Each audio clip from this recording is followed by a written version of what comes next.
Have you ever struggled making an offer, presenting a pitch, or just closing a deal and walked away and felt completely yucky and salesy, or maybe you had a reputation that way, or maybe you're just terrified of it?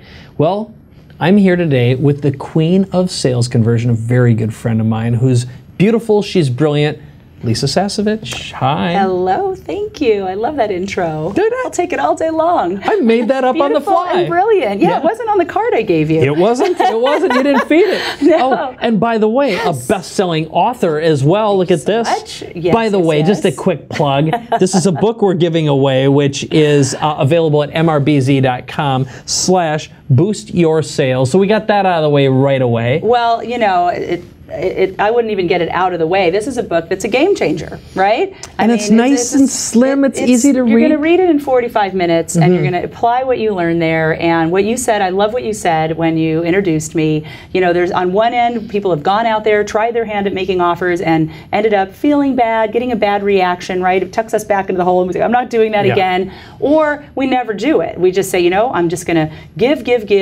and I'm not going to make the invitation, but we have this false belief that they'll find me when they're ready. And maybe a few people do, but how many people do not find you when they're ready? Almost all. It's true. I mean, I want my next sentence, yes, you know this too. 99%, 99.9, they do not find you. They find the person that stepped in after you and actually made an offer, but thanks for the education. There you go. Right? Timid, what Zig Ziglar said, timid salespeople's timid salespeople's children are skinny. Yeah. Timid salespeople's children are skinny. It's a shorter. It's a lot better than that, but that's effectively what the. Yes, I'm sure there's. You know, I get it. I blew it. I think they're saying timid sales. You know, people not making offers are broke. Is it something like that? Same thing. Okay. You got skinny kids. just kidding. Yeah. There. I think today skinny kids is a goal because we have too many fat kids, so we have to rethink that. But True yes, that, lady. you know, if you're not making offers, chances are you're out there with a huge heart and you're really trying to do good. You're trying to do everything right. You're spending lots of time and money getting out there. You're on social media. You're having your podcast, but at the end of the day, you are not making your offer, so you're not making sales. You are not able to help people at the level that you want to. Yeah. Right? So I wrote this, Boost Sales Using Irresistible Offers. I wrote it. You can see the tagline says, how to use irresistible offers without being salesy, right? Yep. I wrote it because I believe that it is a disservice not to make an offer. And I really believe, like for those of us that are heart-centered, we're doing our business because we want to make a difference, we have to make that offer. And you know, it's kind of like almost worse than I'm saying, really. And I hate, you know, on a short interview to kind of be the bearer of such bad news. But you know, we're here for impact and getting some results. Don't shoot the messenger. Yeah, exactly. Right? Listen to you.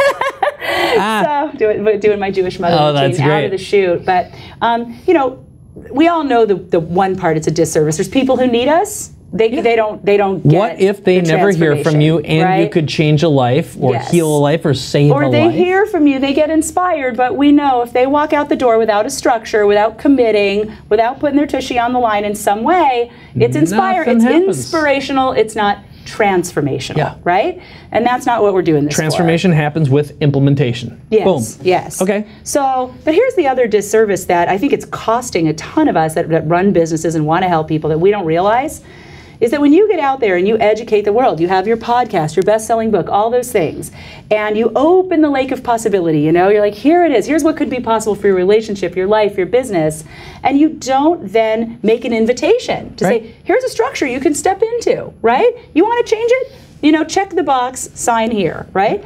When you don't do that, you're doing the heavy lifting, you're educating the world, and you give them your business card, you're doing the heavy lifting for who? Your competition. Right? The next person who comes in and tells you about why you should stage your home or use feng shui or take, you know, this course or, you know, set up your financial legacy, whatever it is, right? They barely have to educate because you did all that. And they get in there with their offer. The person's wheels have already been spinning since you left, and bam. And the result of this, Mike, is that we have 25-year veterans out there that really should be getting all the business, you know, scratching their head saying, how did this new kid that's only been at it for 6 months come in and just tear up my space? Right? Because they get it. They know that transformation only happens with a decision. And they have figured out how to follow structures that lead to a decision. So that's why I wrote this book, because it pains me to see really awesome experts out there that have given their life to their certifications and their expertise, not getting the business, not getting to make the difference, and really kind of staying a best kept secret when there's just, it doesn't need to be that way. Right. So let's go through a couple of the biggest nuggets from the book. So I think it's safe to say this makes sense. Yes. So how do I make an impact? Like, what's a big mistake, a big solution that you've consistently seen almost everyone make that overcomes also the objection, the psychological objection that prevents them from actually doing this in the first place? I got it. Well, you know, the biggest mistake that people make is not making an offer at all. Right. I mean, that's number one, right? Right after that, no offer, no money. No offer, yeah, exactly. No ticky, no laundry, right? So right after that is the next biggest mistake, is they actually gear up, follow the advice in the book, you know, structure an offer, make it the way that we teach you, in a way that's not pushy, not salesy. In fact, your ideal clients are going to thank you for it. They're going to be like, wow, I got that today plus these bonuses. Like, you know, I'm skipping home. Thank you. The biggest mistake is they forget the last element that we teach in here, which is called the limiter. So there has to be something to help people trip their switch and be able to get over that part of themselves that wants to stay safe, wants to stay small, right? I call it the little me. It's usually coming from the thinking, the brain. Yeah. And you've got to provide people something to help them step past that on this occasion. And part of that equation that you'll see here in the book is a limiter. That you're going to make this incredible offer with a bonus that makes total sense that person would want. If you don't limit the number of those that you're doing or the amount of time that they have to decide, guess what? That's another sticky note in the pile, a someday maybe, woulda, coulda, shoulda, you know, piece that kills transformation. Right. You know, I just did a new video series. The first video is how to never hear "let me think about it again." Right? Great. Right? Because that is what you get when you're not making offers. When you make an offer, here's the point. People think it's to make a sale. That's actually not the point. The point is to bring people to a decision. Yes or no, it really is not that important. When people make a decision, yes or no, they are freed up to move forward. They're freed up to take the next step. But when they stay a maybe, let me get back to you, let me think about it, let me look at your website. I mean, what's your website going to say that you can't say? You're right there, right? Then it leaves them in this land of indecision, this land of no transformation, no change, life staying I the forgot same. about it because I got a tweet. Exactly. So when we put all these structures in that we teach in this book, what's awesome about it is it helps people get to a decision. And to me, as agents of change, as heart-centered entrepreneurs, that is our biggest service that we can offer. It's so good. It's so good. So can you think of a little mini story in your mind right now of like a transformational experience where you kind of had everything set up? Yes. Either it happened to you or happened to a client where the right thing happened all at once, where like essentially your process just fell into place. Can you think of one of those stories right now? Are you looking for a story where it worked out, or a process where something was forgotten? I'm going to do one. So it's like this happened, this happened, this happened, because I think that, again, putting this in an example format is going to help everyone, especially because when someone signs up for the book, are they going to get access to your video series, I'm going to think about it? Actually, yes. When they sign up for the book, they'll get access to a training that goes along with the book. So if you like learning, through webinar, through video, you'll get the book. It'll be headed straight to your inbox, right? And then you'll get the chance to watch a series, a video series that supports the training. Fantastic. So it's a whole package, right? Okay, Looks like a book, but it's a whole lot more. I just wanted to put that out there. Okay, so frame this, tell us a story, a little transformational, how you set it up. Sure. This actually, I'll just pick one from this week, right? I went to a vision board party that a woman had, this woman is a top healer in LA. Like, she can't even tell you who she works with because, she'd have to shoot you. Like, they're really awesome, stars that just need that personal transformation healing. And she shared with me, her name's Elizabeth, that prior to having the structures to make her irresistible offer, people just passed around her name, they called her, they'd pick her brain for an hour, those pick your brain sessions, right? My brain's in this book. You want to pick my brain? Get the book. So, you know, and then they might start with her with one session, and then, you know, it was like they had to go through the sales process every single time just to get themselves the next session.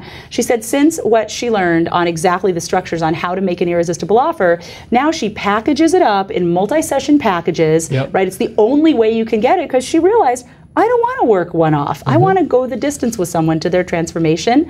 Because it's a package, and it's really more related to the transformation than to the hours. She sells the results, not the process. And instead of $150 a session, she sells a $2,000 package, right? She's selling the result, and they buy it on the spot in the first phone call, instead of, you know, let me pick your brain, let me think about it, right? That, like, deadly words to a heart-centered business. So what's her limiter? Does she have a limiter? Yeah. You know, the limiters change. So if you're on the phone with someone, you'd use what we call a fast action scholarship, right? And that's what she's using? On the phone, yep.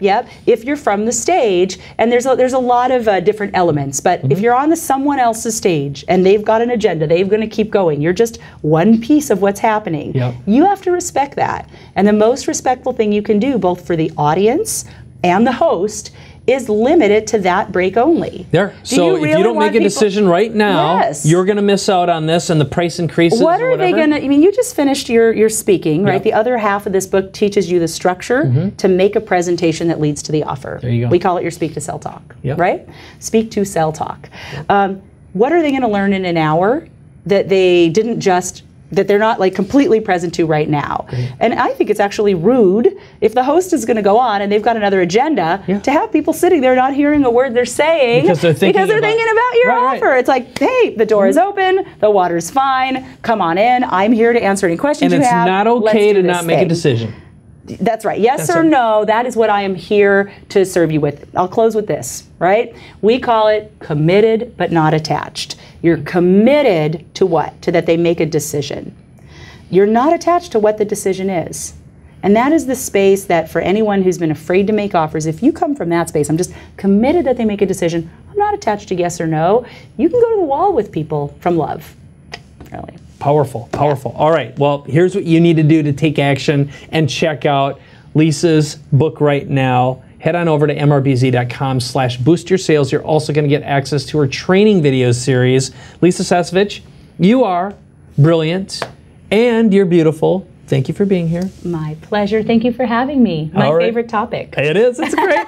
So check out Lisa right now. Get her book, and I can't wait to have you back. Thank you. All right. See you. Get the book.